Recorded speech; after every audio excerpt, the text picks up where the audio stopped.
Mes parents ont refusé 25 000 € pour sauver mon fils, mais ont offert 50 000 € à ma sœur.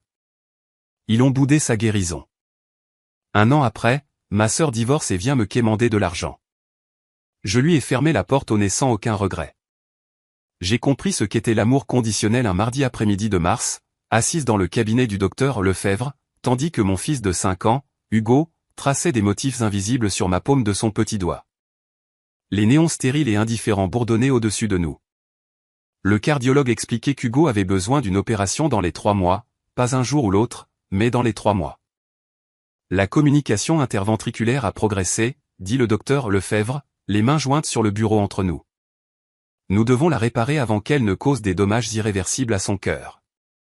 Hugo leva ses grands yeux noisettes vers moi, confiant, complètement inconscient que le monde de sa mère venait de se fracturer en 1000 morceaux impossibles. Je lui lissai ses cheveux sombres et forçai ma voix à rester ferme. À quoi devons-nous nous attendre, demandai-je, en termes de coût. Le chiffre atterrit comme un coup physique, 25 000 € après assurance.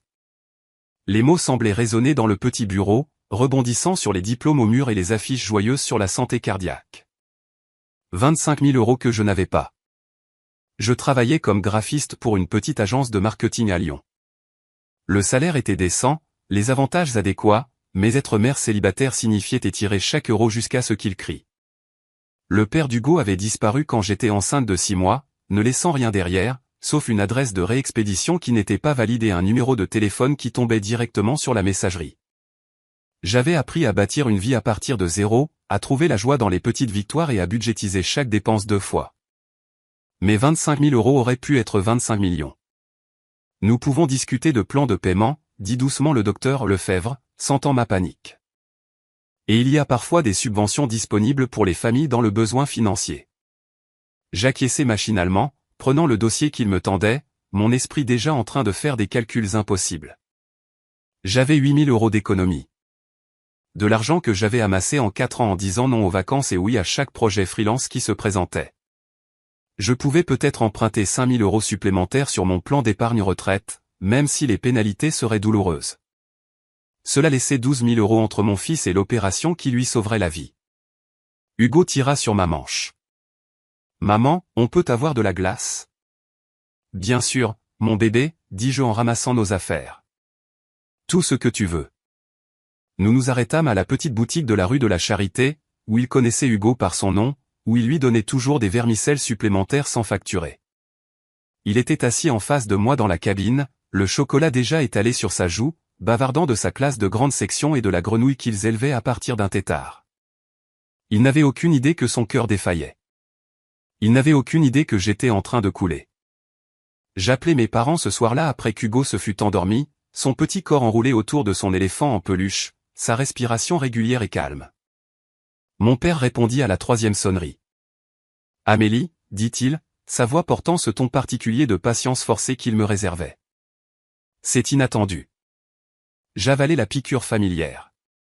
Mes parents vivaient à Évian-les-Bains, à seulement 30 minutes de là. Mais la distance entre nous semblait océanique. Ils n'avaient jamais approuvé mes choix. Ni la grossesse, ni le fait de garder le bébé. Ni le fait de l'élever seul dans un appartement modeste alors que j'aurais pu, selon leurs termes, faire quelque chose de sensé. « Papa, j'ai besoin de parler à maman et à toi. C'est important. » « C'est encore à propos d'argent ?» Les mots frappèrent plus fort parce qu'ils étaient partiellement vrais. Je leur avais déjà demandé de l'aide quand Hugo était né et que je me remettais d'une césarienne d'urgence, incapable de travailler pendant 6 semaines. Quand ma voiture était tombée en panne et que j'avais besoin de transport pour l'emmener à la crèche et moi au travail. Chaque fois, ils avaient aidé, mais leur générosité était enveloppée de jugements et de longs discours sur la responsabilité. « Hugo a besoin d'une opération, dis-je doucement. Une sérieuse.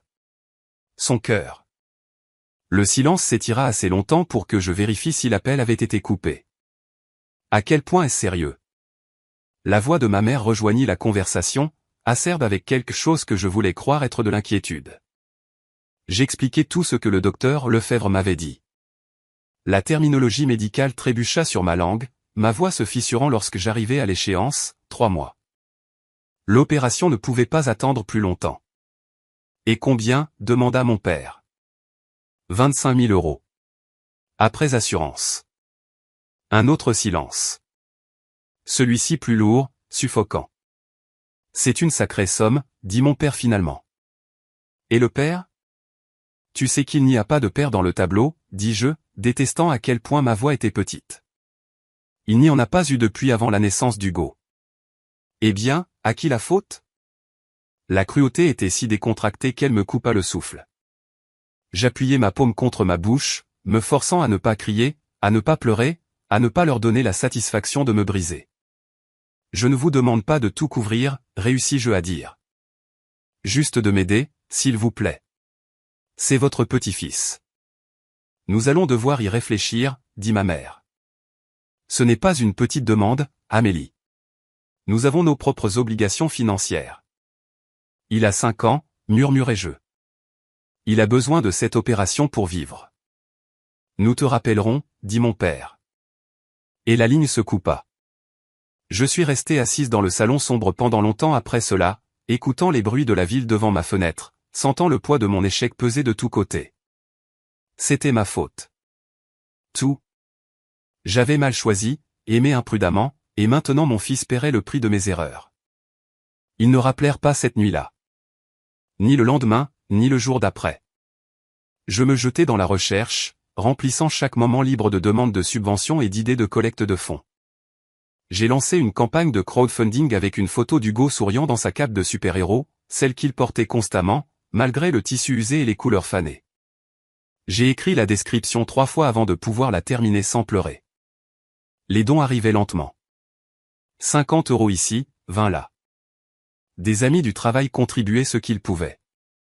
Hélène, ma patronne, ajouta discrètement 1000 € et me dit de prendre tout le temps dont j'avais besoin, mais les chiffres avançaient avec une lenteur atroce tandis que la date limite fonçait sur nous comme un train de marchandises. Hugo commençait à demander pourquoi nous allions toujours à l'hôpital. Il détestait les prises de sang, les tests interminables, la façon dont les infirmières lui parlaient avec des voix trop joyeuses pour être sincères. J'essayais d'expliquer dans des termes qu'un enfant de 5 ans pouvait comprendre. Mais comment dire à votre enfant que son cœur est brisé sans briser son esprit? Est-ce que ça va faire mal? Demanda-t-il un soir, sa petite main trouvant la mienne dans l'obscurité. Tu dormiras, promis-je. Et quand tu te réveilleras, tu te sentiras tellement mieux. Tu pourras courir et jouer sans te fatiguer. Tu seras là. Chaque seconde, dis-je. Je ne vais nulle part. Il s'endormit, tenant ma main, et je restai là, au bord de son lit, regardant sa poitrine se soulever et s'abaisser, mémorisant chaque détail de son visage au cas où le pire arriverait, au cas où je le trahirais. Ma sœur Victoire m'appela un jeudi soir, 2 semaines après ma conversation avec nos parents. Victoire avait 3 ans de moins que moi, éternellement dorée, éternellement favorisée. Elle travaillait dans l'organisation d'événements, fréquentant un homme nommé Grégory, qui venait du genre de vieille fortune qui murmurait plutôt que de crier. Je répondis au téléphone tout en remuant la sauce pour les pâtes d'une main et en vérifiant les devoirs d'Hugo de l'autre. Amélie. La voix de Victoire pétillait d'excitation. J'ai la nouvelle la plus incroyable. J'ai coincé le téléphone entre mon épaule et mon oreille, tendant la main pour baisser le feu. Qu'est-ce qui se passe? Grégory m'a demandé en mariage. Nous sommes fiancés. Tu peux le croire? Quelque chose se tordit dans ma poitrine, aiguë et amère. Je forçai l'enthousiasme dans ma voix.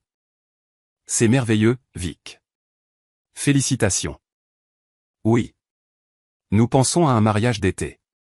Juin, probablement. Quelque chose d'élégant, mais pas trop guindé. Et le voyage de noces. Nous regardons l'Italie. 3 semaines de Rome à Venise en passant par la côte amalfitaine. N'est-ce pas incroyable? 3 semaines en Italie. Je pensais à mes 8000 € d'économie, le chiffre qui avait à peine bougé malgré le fait que je travaillais jusqu'à l'épuisement. Je pensais à l'opération d'Hugo. La date limite approchant comme une condamnation à mort. Ça a l'air cher, dis-je. Oh, ça sera autour de 50 000 € pour tout le voyage. Mais maman et papa ont déjà dit qu'ils le couvriraient comme cadeau de mariage. N'est-ce pas généreux? La sauce pour les pâtes déborda, sifflant contre le brûleur. Je fixai le liquide rouge se répandre sur la cuisinière, incapable de bouger, incapable de traiter ce que je venais d'entendre. Amélie, tu es là. Il te donne 50 000 euros, dis-je lentement. Chaque mot donnait l'impression d'avaler du verre. Eh bien, oui, pour le voyage de noces.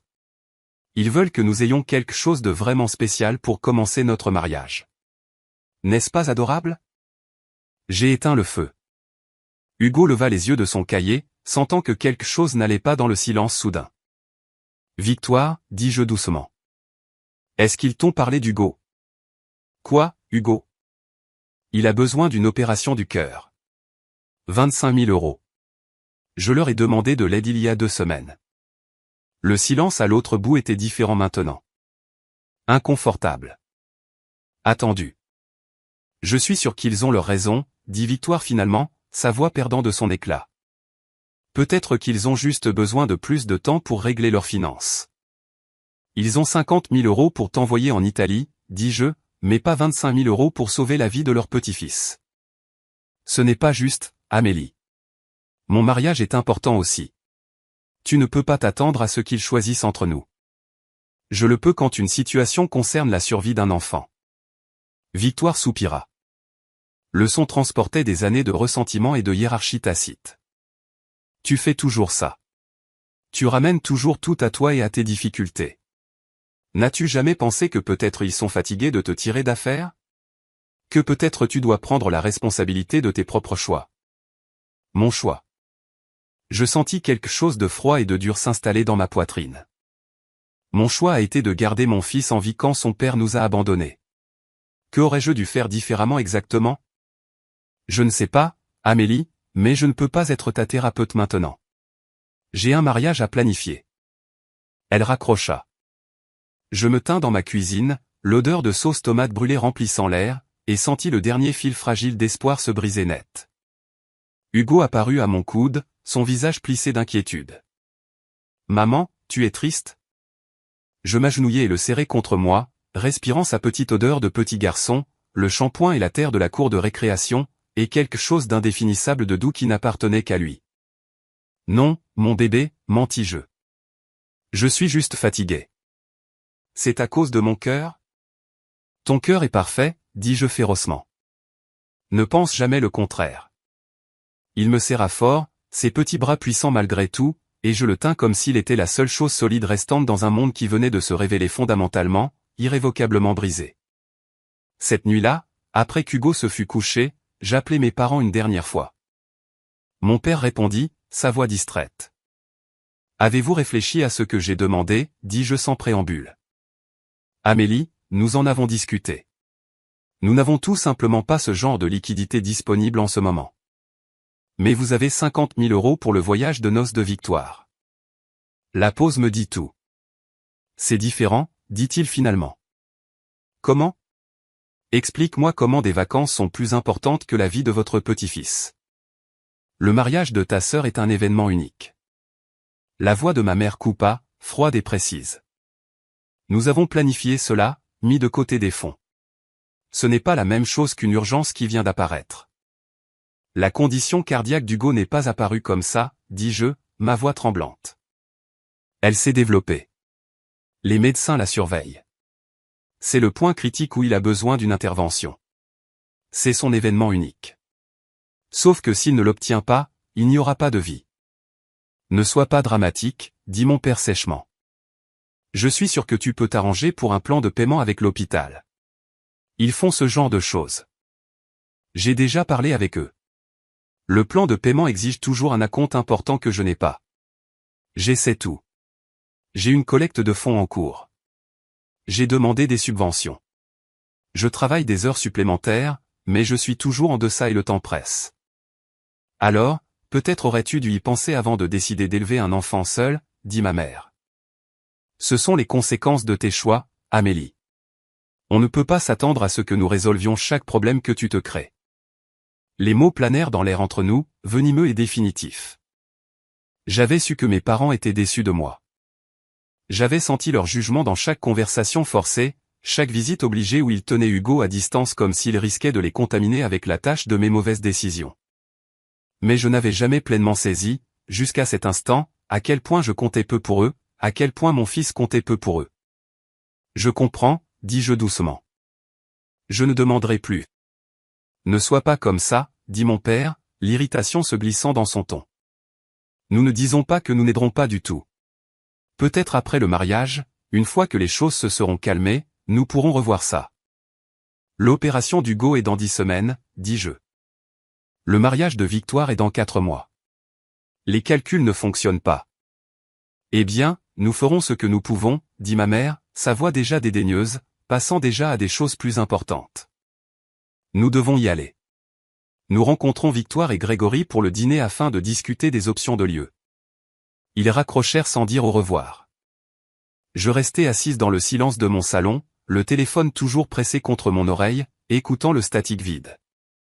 Quelque chose de fondamental avait changé en moi. L'espoir désespéré auquel je m'étais accroché, la croyance que la famille interviendrait lorsque cela comptait vraiment, s'effondra en poussière. J'étais seul. Hugo était seul. Nous avions toujours été seuls, mais j'avais fait semblant du contraire. Cette prétention mourut cette nuit-là. Le lendemain matin, je liquidai mon plan d'épargne retraite, acceptant les pénalités et les impôts qui l'accompagnaient. Je vendis ma voiture et en achetai une d'occasion moins chère, empochant la différence. J'ai mis en dépôt-vente la bague de ma grand-mère, le seul bijou que je possédais qui valait quelque chose. J'ai décroché 2 autres clients freelance, travaillant jusqu'à 2 heures du matin après qu'Hugo se fût couché, fonctionnant avec 4 heures de sommeil et de pur désespoir. La campagne de crowdfunding augmentait lentement mais régulièrement. Des étrangers contribuaient. Des gens à qui je n'avais pas parlé depuis des années trouvaient le lien et donnaient ce qu'ils pouvaient. Ma petite communauté s'est mobilisée d'une manière que ma famille n'avait jamais faite. Début mai, 6 semaines après ce premier rendez-vous avec le docteur Lefebvre, j'avais réuni 23 000 €. Proche.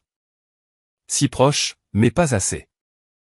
J'étais assise à ma table de cuisine un samedi matin, fixant les chiffres pour la 100e fois, lorsque mon téléphone vibra avec un SMS de Victoire. C'était une photo d'elle et Grégory sur une plage. Le coucher de soleil peignait de l'or et du rose derrière eux.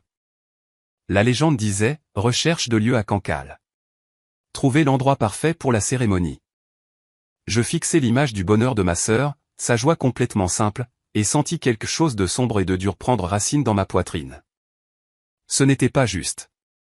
Rien de tout cela n'était juste, mais la justice était un concept pour les gens qui pouvaient se le permettre, et j'avais appris que je n'en faisais pas partie. Hélène, ma patronne, me trouva en train de pleurer dans les toilettes au travail le lundi. Hélène était 15 ans plus âgée que moi, au regard aiguisé et perpétuellement sceptique, mais elle avait toujours été gentille à sa manière bourrue. « Quel est le manque total ?» demanda-t-elle sans détour, me tendant des essuie-tout. 2 000 €, avouai-je. Il me manque 2 000 €. Elle fut silencieuse un instant, puis sortit son téléphone. Je vais envoyer un email à toute l'entreprise. Pas de pression sur qui que ce soit, mais voyons ce que nous pouvons faire. Hélène, tu as déjà contribué. Je ne peux pas demander plus. Tu ne demandes pas. J'offre. Elle s'arrêta à la porte. Ton gamin est un battant, Amélie. Il tient ça de toi. Ne lâche rien maintenant. Dès mercredi, l'entreprise avait collecté les 2 000 € finaux.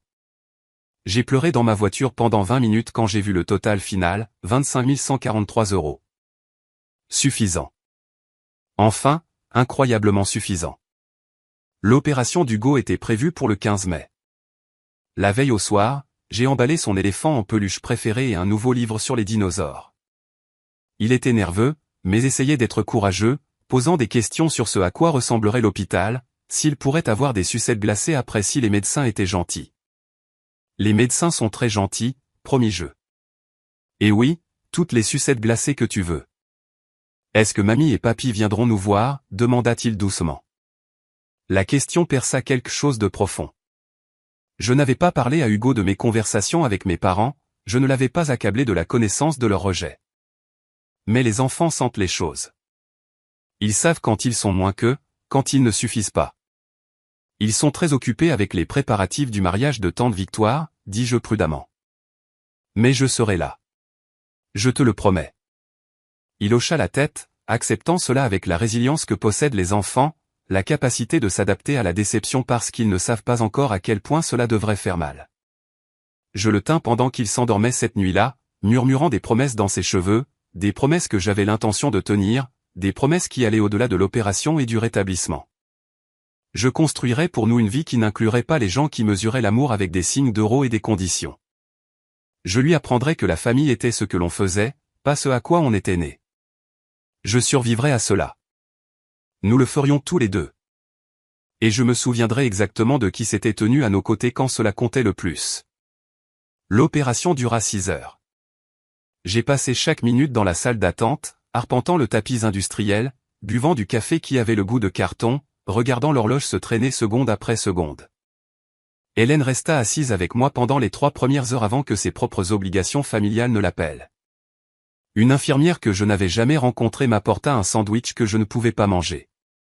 L'aumônier s'arrêta 2 fois, offrant des prières que je ne pouvais pas entendre au-dessus du rugissement de la peur dans ma tête. Lorsque le docteur Lefebvre apparut enfin, toujours dans sa tenue chirurgicale, je sus à son visage qu'Hugo avait survécu. La réparation s'est parfaitement déroulée, dit-il, et je m'effondrai sur la chaise la plus proche, toute la force s'échappant de mes jambes d'un coup. Il s'en est sorti à merveille. Quel enfant fort tu as là. Ils me laissèrent le voir 2 heures plus tard. Hugo avait l'air incroyablement petit dans le lit d'hôpital, des tubes et des fils le reliant à des machines qui bipaient et bourdonnaient. Ses yeux étaient fermés, son visage pâle, mais sa poitrine se soulevait et s'abaissait avec des respirations régulières et calmes. Je pris sa main doucement, attentive à la perfusion, et pressai mes lèvres contre ses jointures. « Tu l'as fait, mon bébé » murmurai-je. « Tu vas t'en sortir. » J'appelai mes parents depuis le couloir de l'hôpital pendant qu'Hugo dormait. Toujours porté par la vague de soulagement et d'épuisement. Ma mère répondit. « L'opération a été un succès, dis-je. Il est en convalescence. Ils s'attendent à un rétablissement complet. » C'est une bonne nouvelle, dit ma mère, sa voix plate. Nous sommes heureux de l'apprendre. J'ai pensé que vous voudriez savoir au cas où vous voudriez lui rendre visite. Oh, eh bien, cette semaine est assez chargée. L'essayage de la robe de Victoire est demain et nous avons la réunion du traiteur jeudi. Peut-être la semaine prochaine. Quelque chose se cristallisa alors en moi. Pas de la colère, pas même de la déception. Juste de la clarté. De la clarté froide et dure. Ne vous donnez pas cette peine, dis-je doucement. Je vais gérer ça toute seule comme j'ai géré tout le reste. Amélie, il n'est pas nécessaire d'être mesquine. Je raccrochai avant qu'elle ne puisse dire autre chose. Hugo passa 4 jours à l'hôpital. J'ai pris congé de mon travail, dormant sur la chaise à côté de son lit, l'aidant avec les exercices de respiration, le distrayant de l'inconfort avec des histoires et des jeux. Des amis du travail envoyèrent des ballons et des jouets. Sa classe de maternelle lui fit des cartes couvertes de dessins au crayon de cœur. Mes parents n'envoyaient rien. Victoire envoya un bref SMS, tellement contente qu'Hugo aille bien. Super occupé avec les trucs du mariage, mais je pense à vous deux. Je ne répondis pas. Au moment où nous rentrâmes à la maison, Hugo allait déjà mieux. La couleur était revenue à ses joues. Il pouvait marcher sans être essoufflé. Le docteur Lefebvre était optimiste quant à son pronostic à long terme. L'opération avait été un succès complet. J'ai organisé une petite fête pour célébrer son rétablissement 2 semaines après sa sortie, une fois qu'il serait plus fort et que les médecins auraient donné leur autorisation. Rien d'élaboré, juste un rassemblement dans notre appartement avec les personnes qui avaient été là quand cela comptait. Hélène et quelques collègues, l'institutrice d'Hugo, les voisins qui avaient contribué à la collecte de fonds, l'infirmière du cabinet du docteur Lefebvre qui m'avait tenu la main pendant que je pleurais. J'ai envoyé des invitations à mes parents et à Victoire 3 semaines à l'avance. Un simple SMS avec la date, l'heure et l'adresse qu'ils connaissaient déjà. Célébration du rétablissement d'Hugo. J'aimerais que vous soyez là. Ma mère répondit 2 jours plus tard. Nous essaierons de venir. Le mariage de Victoire approche rapidement et les choses sont agitées. Victoire ne répondit pas du tout. La fête eut lieu un samedi après-midi début juin. J'ai décoré notre petit salon avec des banderoles et des ballons. J'ai préparé les plats préférés d'Hugo, des bâtonnets de poulet et de la salade de fruits et des cupcakes au chocolat avec des vermicelles arc-en-ciel. J'ai exposé des photos de l'hôpital, celles où Hugo souriait malgré les tubes, faisant des pouces levés à la caméra. Preuve de survie. Preuve de force. Les gens commencèrent à arriver à 14 heures. Hélène apporta un énorme dinosaure en peluche qui fit hurler Hugo de joie. son institutrice apporta des livres. Les voisins apportèrent plus de nourriture que nous ne pouvions en manger. Tout le monde serrait Hugo dans ses bras avec précaution, attentif à sa poitrine en guérison, lui disant à quel point il était courageux, à quel point ils étaient fiers de lui. 15 heures passa. Pas de parents, pas de victoire. 16 heures. Hugo continuait de regarder la porte, son visage s'affaissant un peu plus chaque fois qu'elle s'ouvrait pour révéler quelqu'un qui n'était pas ses grands-parents. « Est-ce qu'ils vont venir, maman ?» demanda-t-il finalement, sa voix petite. « Je ne sais pas, mon bébé, dis-je parce que je ne lui mentirai pas. Pas à ce sujet. Peut-être qu'ils ont oublié. Peut-être, acquiesçai-je, même si nous savions tous les deux mieux que ça. » À 17 heures, alors que la fête se terminait et qu'Hugo montrait des signes de fatigue, mon téléphone vibra. Un SMS de Victoire. Pas d'excuses, pas d'explication, juste une photo d'elle et Grégory à ce qui ressemblait à une dégustation de vin. Tous deux riants, ensoleillés et insouciants. La légende disait, fête de pré-mariage avec mon amour. Je fixais la photo pendant longtemps, le sourire radieux de ma sœur, le vin coûteux dans sa main, l'absence totale de reconnaissance du fait qu'elle venait de manquer la célébration de son neveu. Le neveu qui avait failli mourir. Le neveu dont la vie avait été sauvée par la générosité d'étrangers pendant que sa propre famille planifiait des fêtes en Italie. Maman. La voix d'Hugo me tira en arrière. On peut manger le gâteau maintenant ? Absolument, dis-je, rangeant mon téléphone. Mangeons le gâteau. Nous chantâmes joyeux anniversaire même si ce n'était pas son anniversaire parce que les célébrations n'avaient pas besoin de raison au-delà de la survie. Hugo souffla les bougies et fit un vœu. Tout le monde applaudit. Hélène croisa mon regard à travers la pièce et me fit un petit hochement de tête complice. C'étaient mes gens. C'était ma famille, ceux qui se manifestaient. Après que tout le monde fut parti et qu'Hugo dormait, épuisé mais heureux, je m'assis dans mon salon entouré des restes de la fête. Ballons dégonflés, gâteaux à moitié mangés, cartes et petits cadeaux de personnes qui ne nous devaient rien mais nous avaient tout donné. Je pensais à mes parents dans leur grande maison d'Évian-les-Bains. Probablement en train de profiter de leur samedi soir avec du vin et de la bonne nourriture et une tranquillité d'esprit totale. Je pensais à Victoire se préparant pour un mariage financé par les mêmes personnes qui n'avaient pas pu trouver 25 000 € pour sauver la vie de leur petit-fils. Je pensais à l'avenir, à ce que je leur devais, à ce qu'ils attendraient inévitablement de moi lorsque leur vie deviendrait moins dorée, moins parfaite, moins digne de cadeaux de 50 000 €. Et je décidai, assise là dans l'obscurité tranquille, que je ne leur devais rien, moins que rien. Ils avaient fait leur choix. Maintenant, je ferai le mien. Le lendemain, j'ai bloqué le numéro de mes parents. J'ai bloqué le numéro de Victoire. Je les ai bloqués sur chaque plateforme de médias sociaux. J'ai supprimé toutes leurs photos de mon téléphone, sauf celles qui incluaient Hugo, et même celles-là, je les ai archivées là où je n'aurais pas à les voir. J'en avais fini. Nous en avions fini.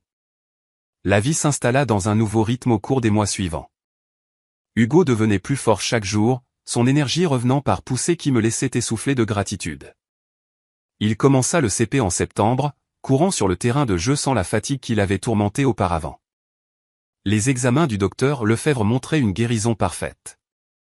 La dette de collecte de fonds était gérable, répartie sur de petits paiements mensuels à diverses cartes de crédit et amis généreux qui refusaient les intérêts. Je me jetai dans le travail, obtenant une promotion en août qui s'accompagna d'une augmentation de salaire qui nous donna enfin de l'espace pour respirer. Hélène devint plus qu'une patronne. Elle devint une amie, du genre qui se présentait avec du vin les mauvais jours et gardait Hugo quand j'avais besoin d'une soirée pour moi. Nous avons bâti des traditions, Hugo et moi. Soirée cinéma du vendredi, crêpes du dimanche matin, excursion mensuelle sur la côte où il pouvait courir sur la plage et ramasser des coquillages. Ma famille ne me manquait pas. Le poids constant de leur jugement ne me manquait pas, la performance épuisante de gratitude pour des miettes d'affection. Hugo posait des questions sur eux parfois dans les premières semaines. Mais les enfants sont adaptables. Il apprit que la famille ressemblait à Hélène apportant des pizzas les soirs de fatigue, comme son institutrice restant tard pour l'aider avec un projet difficile. Comme le voisin qui lui enseignait des tours de cartes et n'oubliait jamais son anniversaire. Mes parents essayèrent de me contacter exactement 2 fois. Une fois en juillet, un message vocal de ma mère me demandant si j'étais toujours en colère et suggérant que nous passions outre cette désagréable affaire.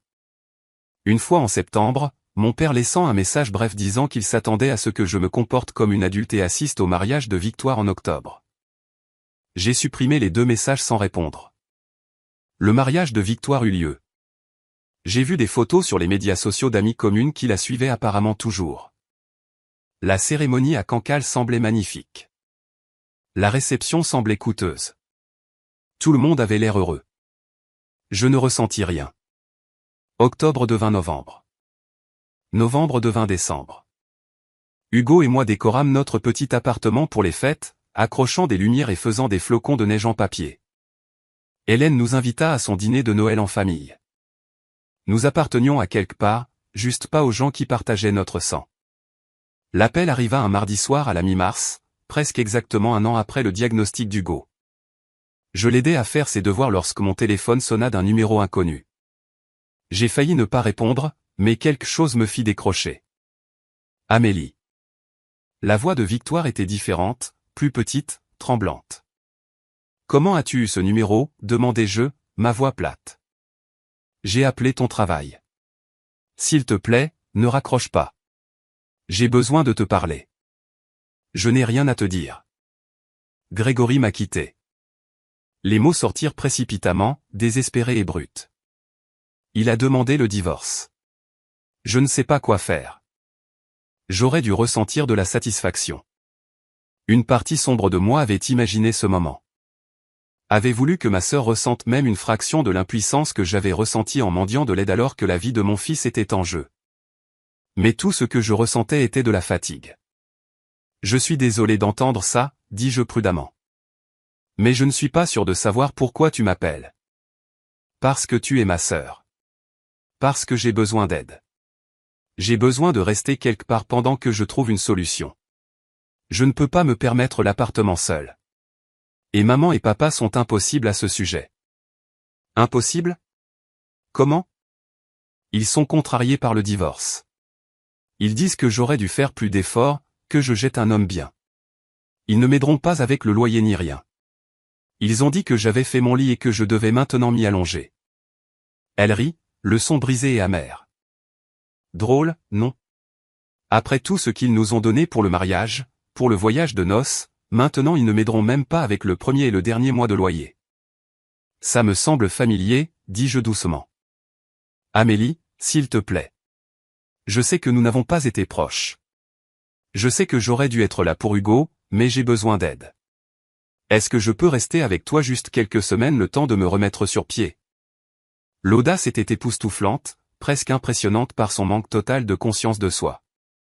Non, dis-je simplement. Quoi? Non, tu ne peux pas rester avec moi. Je ne t'aiderai pas. Mais je suis ta sœur. L'es-tu? Je gardai ma voix stable, calme. Hugo leva les yeux de ses devoirs, sentant le changement d'atmosphère. Je lui fis un sourire rassurant. Parce que les sœurs se manifestent. Les sœurs s'inquiètent quand leur neveu manque de mourir. Les sœurs ne sautent pas les fêtes de célébration parce qu'elles sont trop occupées à boire du vin et à planifier des vacances européennes. Ce n'est pas juste. Tu ne comprends pas ce que je traversais. Le stress du mariage était. Je m'en fiche, l'interrompis-je. Je m'en fiche sincèrement, vraiment, de ce que tu traversais. Sais-tu ce que je traversais?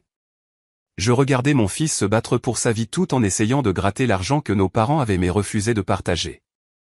Je travaillais 3 emplois et dormais 4 heures par nuit et liquidais tout mon avenir parce que les gens qui étaient censés nous aimer ont choisi ton bonheur plutôt que sa survie. Ce n'était pas comme ça. C'était exactement comme ça. Et tu sais ce qui est le pire? Tu n'as même pas été désolé. Tu ne t'es jamais excusé. Tu n'as jamais reconnu ce que tu as fait. Tu as juste continué à poster ta vie parfaite sur les médias sociaux pendant que mon fils se remettait d'une chirurgie à cœur ouvert sans qu'un seul membre de sa famille élargie ne prenne la peine de lui rendre visite. Victoire pleurait maintenant. Je pouvais l'entendre dans sa respiration. Je suis désolé. Je suis tellement désolé. J'aurais dû être là. Tu as raison. Mais je demande maintenant. Je demande de l'aide maintenant. Et je dis non de la même manière que tu as dit non quand j'avais besoin de toi. S'il te plaît, Amélie, je n'ai nulle part où aller. Alors je te suggère de te débrouiller. Demande de l'aide. Demande à des amis. Trouve un appartement moins cher. Prends un colocataire. Fais toutes les choses que j'ai faites quand j'étais désespéré et seul. Tu survivras. Je l'ai fait. Je n'arrive pas à croire que tu sois si cruel. Le mot frappa quelque chose en moi. Cruel. Comme si les limites étaient de la cruauté. Comme si refuser de m'immoler par le feu pour garder quelqu'un d'autre au chaud était une sorte de manquement moral. Je ne suis pas cruel, dis-je. Je suis juste. Je te donne exactement ce que tu m'as donné. Rien. Et maman et papa? Qu'est-ce que je suis censé leur dire? Dis-leur ce que tu veux. Je les ai bloqués il y a des mois. Leur opinion ne signifie plus rien pour moi. Tu ne peux pas simplement couper toute ta famille. Regarde-moi faire, dis-je et raccroché. Mes mains tremblaient. Hugo avait abandonné ses devoirs, me regardant avec de grands yeux. Qui c'était, maman? Personne d'important, dis-je, et ce n'était même pas un mensonge. Victoire rappela immédiatement. Je refusai l'appel. Elle rappela, je refusai. Elle envoya des SMS que je supprimais sans lire. Elle laissa des messages vocaux que j'effaçais. Le désespoir dans ces tentatives aurait pu me toucher autrefois, à l'époque où je croyais encore que la famille signifiait quelque chose au-delà de la génétique partagée. Mais cette femme n'existait plus, brûlée dans les salles d'attente d'hôpital et les nuits sans sommeil et la froide clarté de l'abandon. L'assaut suivant vint de ma mère 2 jours plus tard. Elle avait dû obtenir mon nouveau numéro de la même source que Victoire.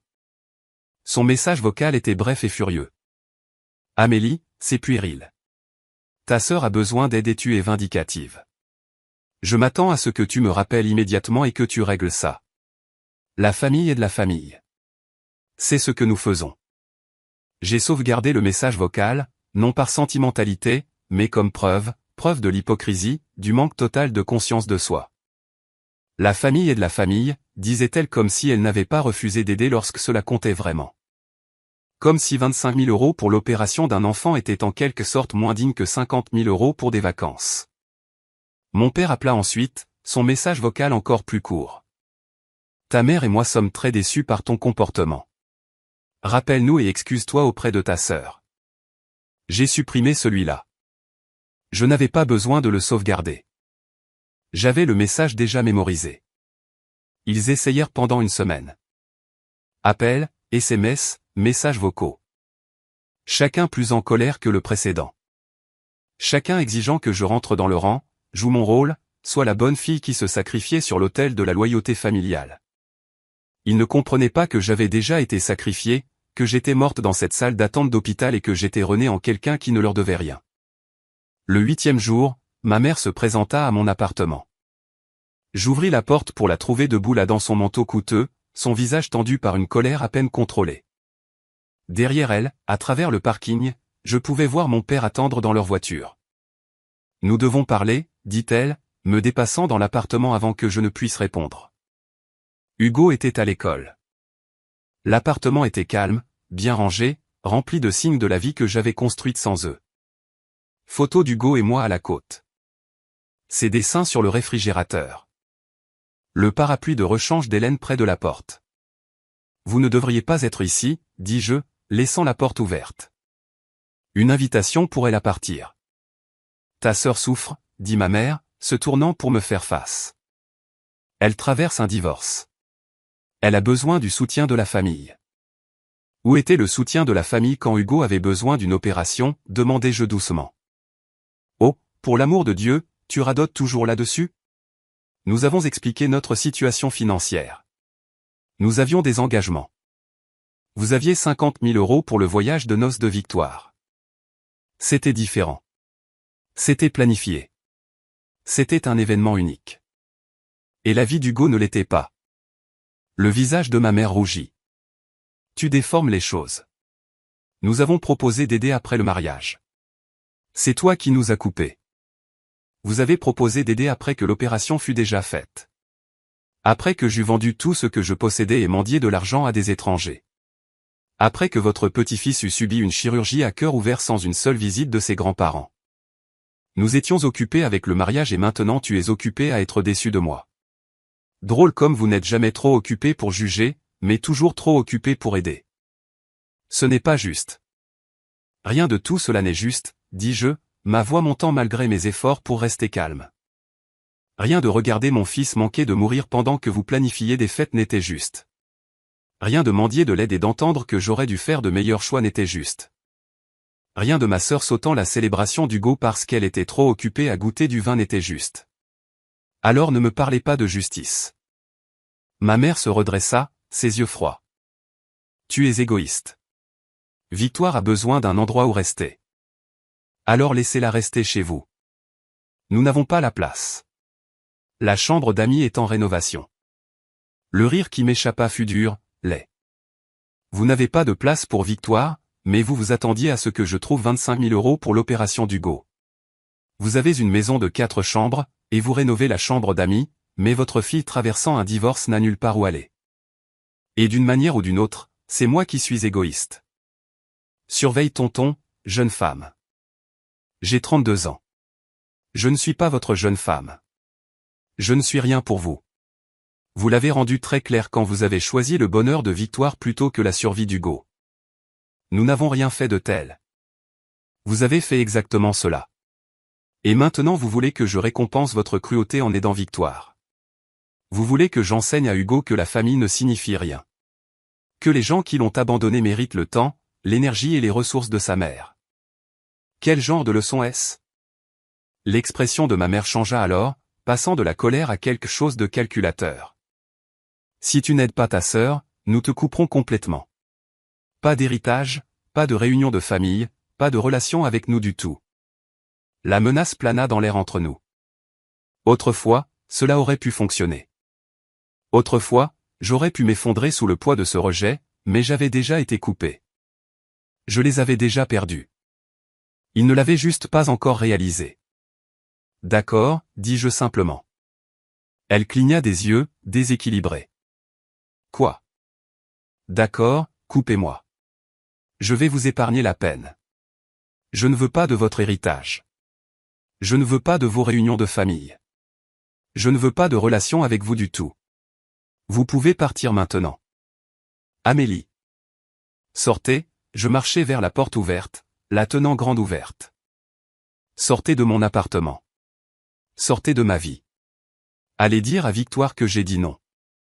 Allez dire à papa que je suis une fille terrible. Allez dire à tout le monde dans votre cercle social à quel point je suis horrible. Je m'en fiche. Vous n'avez plus aucun pouvoir sur moi. Ma mère me fixa pendant un long moment, son visage passant par le choc et la fureur et quelque chose qui aurait pu être de la peine si j'avais assez pris soin de regarder de près. Puis elle se tourna et sortit, ses talons claquant fortement contre le sol. Tu regretteras ça, dit-elle depuis l'embrasure de la porte. La seule chose que je regrette, dis-je doucement, c'est de ne pas l'avoir fait plus tôt. Je fermai la porte sur son visage et tournai le verrou. Par la fenêtre, je la regardai retourner à la voiture, regarder le visage de mon père alors qu'elle lui racontait sans aucun doute ce qui s'était passé. Je l'ai regardé s'éloigner, hors de mon parking, hors de ma vie. Mes mains tremblaient à nouveau, mais pas de peur, de soulagement, de la légèreté d'un fardeau enfin libéré. J'ai envoyé un SMS à Hélène. Je viens de dire à ma mère de sortir de ma vie. Tu veux venir ce soir? Je commande taille. Sa réponse vint en quelques secondes. Absolument. Je serai là à 19h. Apporte du vin. Quand Hugo rentra de l'école cet après-midi-là, bavardant de sa journée, je le serrai contre moi et respirai son odeur. Jus de raisin et poussière de cours de récréation et cette douceur indéfinissable qui n'appartenait qu'à lui. Je t'aime, murmurai-je dans ses cheveux. Je t'aime aussi, maman, dit-il, se tortillant pour me montrer un dessin qu'il avait fait. Regarde, c'est nous à la plage. Nous, pas eux, pas les grands-parents qui choisissaient des favoris et des conditions. Juste nous. C'était suffisant. Nous étions suffisants. La suite se déroula au cours des semaines suivantes avec une prévisibilité qui aurait été drôle si elle n'avait pas été si pathétique. Victoire intensifia sa campagne, obtenant mon adresse email d'une manière ou d'une autre, et envoyant de longs messages décousus sur à quel point elle était blessée, à quel point elle se sentait trahie, à quel point je la punissais pour des erreurs qui n'étaient pas entièrement de sa faute. Chaque email était un chef-d'œuvre de déviation, réussissant à se présenter comme la victime sans jamais reconnaître ce qu'elle avait réellement fait. J'ai mis en place un filtre qui les envoyait directement à la corbeille. Mes parents essayèrent une tactique différente. Ils contactèrent Hélène au travail, appelant la ligne principale du bureau et demandant à lui parler de leur fille. Hélène, qui savait tout, qui avait été là pour chaque moment du cauchemar qu'ils avaient créé, écouta patiemment les plaintes de ma mère concernant mon attitude ingrate et ma fierté têtue. Puis elle dit, et je ne le sais que parce qu'elle me l'a dit plus tard avec une immense satisfaction, j'étais là quand Amélie a mendié de l'aide pour sauver la vie de son fils. J'étais là quand elle a vendu tout ce qu'elle possédait. J'étais là pour l'opération pendant que vous planifiez un mariage. Alors, avec tout le respect que je vous dois, je vais raccrocher maintenant. Je lui ai acheté une bouteille de whisky coûteuse pour la remercier. La famille élargie entendit parler de la rupture, bien sûr. Début avril, je commençais à recevoir des appels et des messages de tantes et cousins que je connaissais à peine. Des gens qui n'avaient pas pris la peine de contribuer à la collecte de fonds d'Hugo, mais qui avaient soudain des opinions sur la loyauté familiale et le pardon. J'ai ignoré la plupart d'entre eux. À ceux à qui j'ai répondu, j'ai simplement transmis la campagne de crowdfunding de l'année précédente. Si vous vous souciez de la famille, écrivis-je, vous pouvez faire un don pour aider à payer la dette médicale que nous portons toujours. Sinon, je ne suis pas intéressé par votre avis. Aucun d'eux n'a fait de don. Tous ont cessé d'appeler. Le 7e anniversaire d'Hugo arriva en mai. Nous avons fait une fête dans un parc de trampoline avec ses amis de l'école. Hélène vint, ainsi que son institutrice et plusieurs voisins. Nous avons mangé de la pizza et du gâteau. Hugo était rougi et heureux, rebondissant avec une énergie qui aurait été impossible avant l'opération. J'ai pris une centaine de photos documentant sa joie, sa santé, sa vie. Mes parents n'appelèrent pas, n'envoyèrent pas de cartes, ne reconnurent pas du tout son anniversaire. Mamie et papy ont-ils oublié, demanda Hugo ce soir-là, sa voix soigneusement neutre de la manière que les enfants apprennent lorsqu'ils essaient de ne pas montrer qu'ils sont blessés. Je pense qu'ils sont juste occupés, dis-je, ce qui n'était techniquement pas un mensonge. C'est bon, dit-il, bien que ses yeux fussent trop brillants. J'aime mieux nos fêtes de toute façon. Il apprenait la leçon que j'avais espéré lui épargner. Que le sang ne garantit pas la loyauté. Que certaines personnes vous trahiront d'une manière qui laisse des cicatrices. Mais il apprenait aussi la leçon plus importante qu'on pouvait construire sa propre famille. Que l'amour était un choix, pas une obligation, que se manifester comptait plus que de partager de l'ADN. En juin, j'ai reçu une lettre d'un avocat. Pas des papiers de divorce ou un procès. Rien d'aussi dramatique. Juste une lettre formelle sur un papier à en-tête coûteux m'informant que j'avais été retiré du testament de mes parents. Tous les actifs passeraient désormais à Victoire à leur mort. Il voulait que je le sache, expliquait la lettre dans un langage juridique froid, afin que je puisse planifier en conséquence. Je la lus 2 fois, attendant que la douleur vienne. Elle ne vint pas. Je ne ressentis rien au-delà d'une légère curiosité quant à l'importance qu'il pensait que cette menace porterait. Comme si j'avais compté sur un héritage, comme si j'avais construit ma vie autour de l'attente de leur éventuelle générosité. J'ai classé la lettre et je l'ai oubliée. L'été arriva. Hugo s'épanouit. Nous fîmes un voyage d'une semaine sur la côte en juillet, restant dans un motel bon marché et passant chaque jour à la plage. Hugo apprit à faire du bodyboard. J'ai lu 3 romans du début à la fin sans interruption. Nous avons mangé du poisson frit et de la crème glacée molle. Nous avons construit des châteaux de sable et collecté des agates. Nous étions heureux. Fin août, 1 an et demi après l'opération d'Hugo, je reçus un dernier message de Victoire. Il était différent des autres, plus court, moins désespéré, juste un simple SMS. J'espère que tu es contente de toi. Tu as détruit cette famille. Je fixai le message pendant longtemps, pensant à toutes les façons dont je pouvais répondre. Je pourrais lister ses échecs. Je pourrais énumérer sa cruauté. Je pourrais expliquer encore une fois exactement comment elle et nos parents avaient détruit la famille bien avant que je ne m'éloigne de l'épave. Au lieu de cela, je lui répondis, je suis heureuse. Plus heureuse que je ne l'ai jamais été. J'espère qu'un jour tu comprendras pourquoi. Puis je bloquai son numéro pour de bon. La vérité était que j'étais heureuse.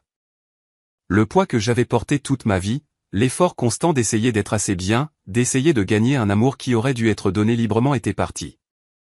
J'avais choisi moi-même. J'avais choisi Hugo. J'avais choisi les personnes qui se manifestaient réellement.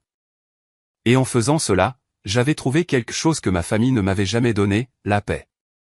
Hugo commença le CE2 en septembre. Il rejoignit l'équipe de football, quelque chose qui aurait été impossible avant l'opération. Je me tenais sur la ligne de touche avec les autres parents, l'encourageant alors qu'il courait sur le terrain, son visage brillant d'effort et de joie. Hélène apparut à mes côtés avec du café. Il a l'air génial, dit-elle, hochant la tête vers Hugo alors qu'il volait le ballon et le tirait vers le but. Il est génial, acquiesçai-je. Le docteur Lefebvre dit que sa fonction cardiaque est parfaite. Comme si le défaut n'avait jamais existé. Et comment vas-tu? Je considérais la question. Vraiment considéré. Il y a 1 an et demi, j'étais en train de couler, désespéré, seul de toutes les manières qui importaient. Maintenant, j'étais debout au soleil, regardant mon fils en bonne santé jouer au football, buvant du café avec une amie qui était devenue de la famille. Je vais vraiment bien, dis-je, et je le pensais. Des nouvelles des parents ou de ta sœur? Aucune. J'ai bloqué le dernier de leur numéro en août. C'est calme maintenant. Hélène hocha la tête avec approbation. Bien. Tu n'as pas besoin de ce poison dans ta vie. Elle avait raison. C'était ce qu'ils avaient été. Du poison. À action lente et insidieuse, me faisant douter de ma valeur. Remettre en question mes choix, me sentir reconnaissante pour des miettes. Les retirer de ma vie avait été comme enlever une tumeur. Douloureux sur le moment, mais nécessaire à la survie. Octobre apporta des nouvelles par le bouche à oreille d'amis communes. Victoire avait apparemment emménagé à nouveau chez nos parents après avoir échoué à trouver un logement abordable seul. L'ami qui me raconta cela semblait s'attendre à une réaction, une certaine justification ou jubilation. Je ne ressentis ni l'un ni l'autre.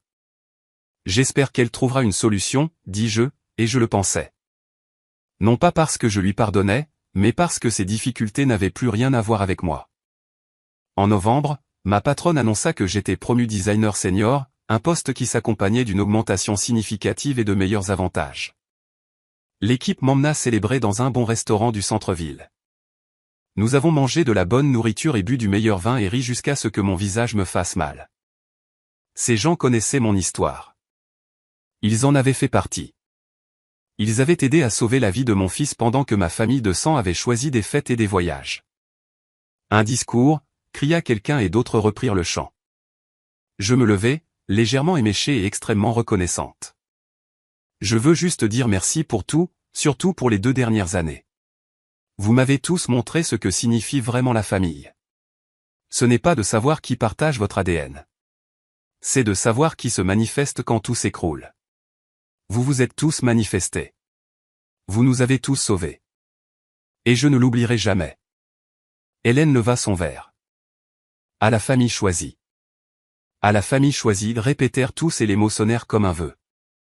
Décembre arriva avec son chaos habituel de vacances et d'obligations. J'ai décoré notre appartement avec Hugo, accrochant des lumières et des chaussettes de Noël. Nous avons fait des biscuits et regardé de terribles films de Noël. Le matin de Noël, Hugo se réveilla à 6 heures et me traîna dans le salon pour voir ce que le Père Noël avait apporté. Les cadeaux étaient modestes mais bien pensés. Des livres et des fournitures artistiques et un nouveau ballon de football. Il a tout aimé, sa joie n'étant pas compliquée par la conscience du coût ou du statut. Nous avons passé l'après-midi chez Hélène avec sa famille élargie, mangeant trop de nourriture et jouant à des jeux de société. Hugo s'endormit sur le canapé vers 20 heures, épuisé et content. Je le portai jusqu'à la voiture, sa tête lourde sur mon épaule, et sentis la plénitude du moment. C'était suffisant. Cette petite vie dure était suffisante. La nouvelle année apporta une surprise. Fin janvier, presque 2 ans après l'opération d'Hugo, je reçus un appel de ma banque concernant un virement bancaire entrant. Quelqu'un essayait de m'envoyer de l'argent, 25 000 euros. Ma première pensée fut que c'était une arnaque. Ma deuxième pensée fut que c'était une erreur. Ma troisième pensée fut que cela pourrait en fait provenir de mes parents, une tentative tardive de rédemption ou de culpabilité. J'avais tort sur tous les comptes. L'argent venait de Grégory, l'ex-mari de Victoire. Il y avait une note attachée au transfert. J'ai entendu parler de ce qui s'est passé avec l'opération d'Hugo. Je ne savais pas à l'époque. Victoire ne m'a jamais rien dit. C'est 2 ans trop tard, mais je voulais aider avec la dette qui reste. Je suis désolé pour ma part dans l'échec de votre famille. Vous méritiez mieux. Je suis resté assise dans ma voiture devant la banque, fixant la note sur l'écran de mon téléphone, essayant de traiter cette grâce inattendue. Grégory n'avait pas été le méchant. Il n'avait probablement pas connu toute l'histoire. Et maintenant, divorcé et sans obligation, il avait choisi de faire ce que ma propre famille avait refusé. Je l'appelais depuis le parking de la banque. Il répondit à la 2e sonnerie. « Grégory, dis-je, j'ai reçu le transfert. Vous n'aviez pas à faire ça. » « Je sais, dit-il. Mais quand j'ai découvert ce qui s'était vraiment passé, ce qu'ils ont fait avouer à Hugo, je ne pouvais pas laisser ça. Je sais que ça ne répare rien, mais peut-être que ça aide. Ça aide énormément. Nous portons toujours une partie de la dette. Cela effacera la majeure partie. Bien. Il fit une pause. Pour ce que ça vaut, Amélie, je suis désolé. Je suis désolé de ne pas avoir su. Je suis désolé d'avoir fait partie de cette famille, même brièvement. Vous n'êtes pas responsable de leur choix, dis-je doucement. Mais merci. Cela signifie plus que vous ne le savez. Après que nous eûmes raccroché, je restai assise dans la voiture pendant longtemps, regardant les gens vaquer à leurs occupations quotidiennes. Grégory avait fait en un instant ce que mes parents avaient refusé de faire en 2 ans. Un homme qui était techniquement devenu de la famille par mariage, puis avait cessé d'être de la famille par divorce, avait montré plus de loyauté que les personnes qui partageaient mon sang. L'ironie était presque poétique. J'ai utilisé l'argent de Grégory pour payer la dette médicale restante, les cartes de crédit que j'avais épuisées, les prêts personnels d'amis qui avaient insisté pour ne pas être remboursés, mais qui le méritaient quand même. À la mi-février, 2 ans après l'opération qui m'avait presque brisé, j'étais enfin complètement libre de dette. J'ai emmené Hugo manger une glace pour célébrer. Il ne comprenait pas la signification, mais il comprenait la célébration. Nous nous sommes assis dans notre cabine habituelle à la boutique de la rue de la Charité, et je l'ai regardé démolir une coupe tout en bavardant de son projet de foire scientifique à venir. « Maman, dit-il soudainement, sa cuillère s'arrêtant à mi-chemin de sa bouche. Est-ce que mamie et papy te manquent parfois ? » La question me prit au dépourvu. Il les mentionnait rarement désormais. J'avais pensé qu'il avait peut-être oublié qu'ils existaient. Parfois, la personne que j'aurais voulu qu'ils soient me manque, dis-je prudemment. Mais la personne qu'ils étaient vraiment ne me manque pas. Il y réfléchit, son visage sérieux. Il n'était pas très gentil. Non, acquiesçai-je. Il ne l'était pas. J'aime mieux notre famille. Celle que nous avons choisie. Moi aussi, mon bébé. Moi aussi. Il retourna à sa glace. L'instant passa aussi rapidement qu'il était venu. Mais cela réglait quelque chose en moi. Hugo allait bien. Mieux que bien. Il grandissait en comprenant que l'amour était quelque chose que l'on gagnait par l'action, non quelque chose que l'on exigeait par la biologie. Mars arriva, apportant avec elle le 2e anniversaire du diagnostic d'Hugo. J'ai pris le jour de congé et nous l'avons passé à faire toutes ses choses préférées. Le zoo, la salle d'arcade, le dîner au restaurant de hamburgers qu'il aimait. Ce n'était pas un jour triste. C'était une célébration, une reconnaissance du chemin parcouru. Ce soir-là, après qu'Hugo se fut couché, je me suis assise et j'ai écrit 3 lettres. Une à Hélène, la remerciant d'être la famille dont j'avais besoin. Une au docteur Lefebvre, lui disant à quel point Hugo allait bien, à quel point son action rapide avait sauvé la vie de mon fils, et une à Grégory, le remerciant encore pour sa grâce inattendue, pour m'avoir montré que toutes les personnes liées à cette famille n'étaient pas brisées. Je n'ai jamais écrit à mes parents ni à Victoire. Il n'y avait rien à leur dire, aucun pont ne valait la peine d'être reconstruit, aucune relation ne valait la peine d'être sauvée. Ils avaient fait leur choix et j'avais fait le mien. Avril apporta la saison de football de printemps. L'équipe d'Hugo gagna son premier match et je me suis égosillé à l'encourager depuis la ligne de touche. Hélène était là, prenant des photos et des vidéos. Plusieurs de mes collègues étaient venus soutenir Hugo, apportant des pancartes qu'ils avaient faites au bureau. C'était à cela que ressemblait le fait de se manifester. C'était ce que signifiait la famille. En mai, pour le 8e anniversaire d'Hugo, nous avons fait une autre fête, plus grande cette fois. Plus d'amis, plus de rires, plus de preuves d'une vie reconstruite à partir des cendres. Vers la fin de la fête, alors que je coupais le gâteau et distribuais les assiettes, mon téléphone sonna d'un numéro inconnu. J'ai failli ne pas répondre, mais quelque chose me fit sortir sur le balcon et décrocher. Amélie. La voix de ma mère, plus âgée et plus fragile que dans mes souvenirs. S'il te plaît, ne raccroche pas. J'aurais dû. J'en avais le droit. Mais la curiosité retint le téléphone à mon oreille. Qu'est-ce que vous voulez, demandai-je, ma voix neutre. Ton père est malade. Cancer. Ils disent que c'est avancé. Je pensais que tu devrais savoir. J'attendis que le chagrin vienne. La culpabilité, l'adoucissement. Rien ne vint. Je suis désolé d'entendre ça, dis-je finalement. Mais je ne suis pas sûr de savoir pourquoi vous m'appelez. Parce que c'est ton père. Parce que la famille est censée être là les uns pour les autres. L'hypocrisie était si stupéfiante qu'elle me coupa le souffle. Après tout cela, elle ne le voyait toujours pas. La famille est censée être là les uns pour les autres, répétai-je lentement. Où étiez-vous quand Hugo avait besoin d'une chirurgie cardiaque? Où étiez-vous quand je vendais tout ce que je possédais pour sauver sa vie? Où étiez-vous à sa fête de célébration? Où étiez-vous pour l'un de ses anniversaires? C'est différent. Non, l'interrompis-je. C'est exactement la même chose. Vous demandez quelque chose que vous avez refusé de donner. Vous exigez une loyauté que vous n'avez jamais montrée. Et je vous donne la même réponse que vous m'avez donnée. Non. Amélie, s'il te plaît. J'espère que papa ira mieux. Je le pense sincèrement. Mais je ne serai pas là. Je ne visiterai pas. Je n'aiderai pas. Vous avez rendu très clair il y a 2 ans que la famille n'importe que lorsque c'est pratique pour vous. Alors, je vous rends l'appareil. La famille n'importe pour moi que lorsque c'est pratique. Et ce n'est pas le cas. Tu regretteras ça. Quand il sera parti, tu regretteras ça. Peut-être, dis-je, mais ce sera mon regret à porter, tout comme l'opération d'Hugo a été mon fardeau à porter seul. Au revoir. J'ai raccroché et éteint mon téléphone. À travers la porte vitrée coulissante, je pouvais voir Hugo avec ses amis rire de quelque chose qu'Hélène avait dit. Je pouvais voir les restes de gâteaux et de glace, le tas de cadeaux, la preuve d'un enfant qui était aimé et célébré par des gens qui avaient choisi de se manifester. Ma mère avait raison sur une chose. Je porterais du regret.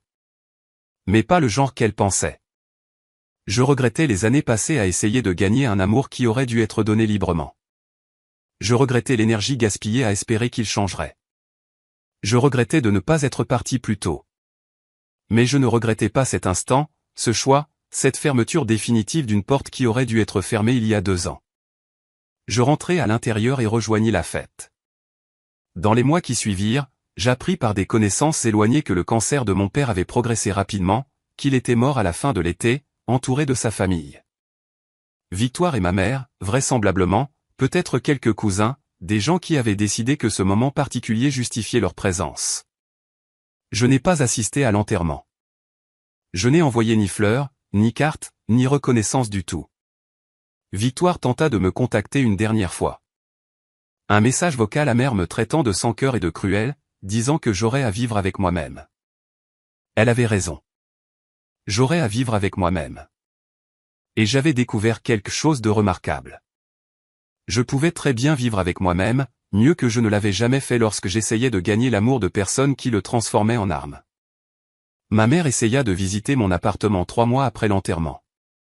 Je n'ouvris pas la porte. Elle resta dans le couloir pendant 10 minutes, frappant et m'appelant par mon nom avant de finalement partir. Elle avait l'air plus vieille, plus frêle, brisée par des pertes que je n'avais pas causées, mais que j'avais certainement cessé d'empêcher. Victoire se tenait à ses côtés, son visage dur de colère et de quelque chose qui aurait pu être de l'envie.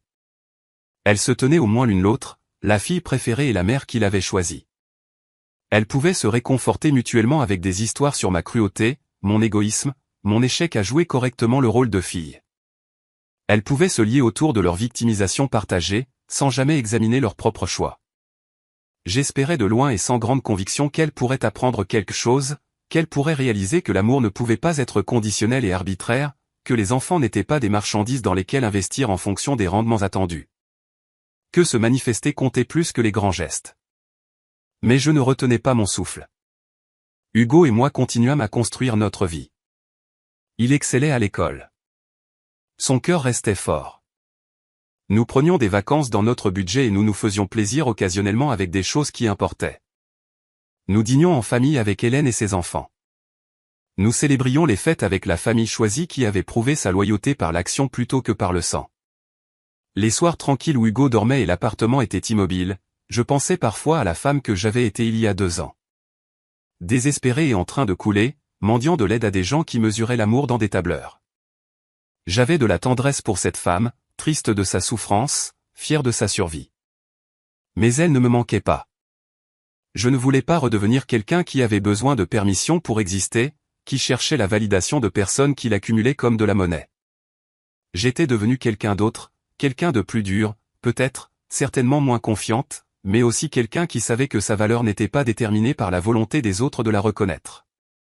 Quelqu'un qui comprenait que la meilleure vengeance n'était pas la destruction mais l'indifférence. Ne pas se soucier assez pour haïr, juste vivre bien sans eux.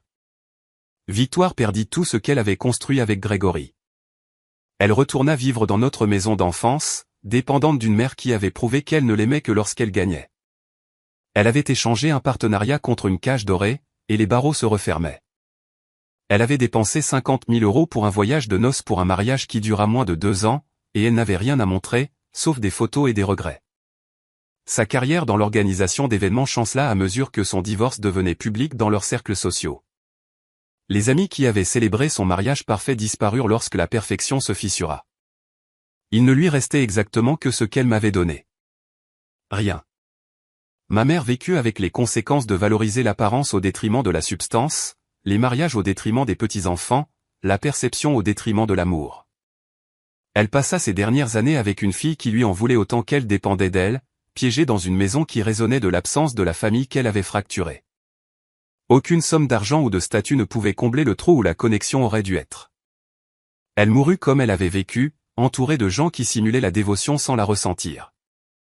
Quant à moi, j'ai construit quelque chose de mieux. Hugo grandit en sachant qu'il valait plus que la somme de ce qu'il pouvait fournir. Il apprit que l'amour était l'action, pas les mots, que se manifester importait, que la famille était ce que l'on faisait, pas ce que l'on recevait.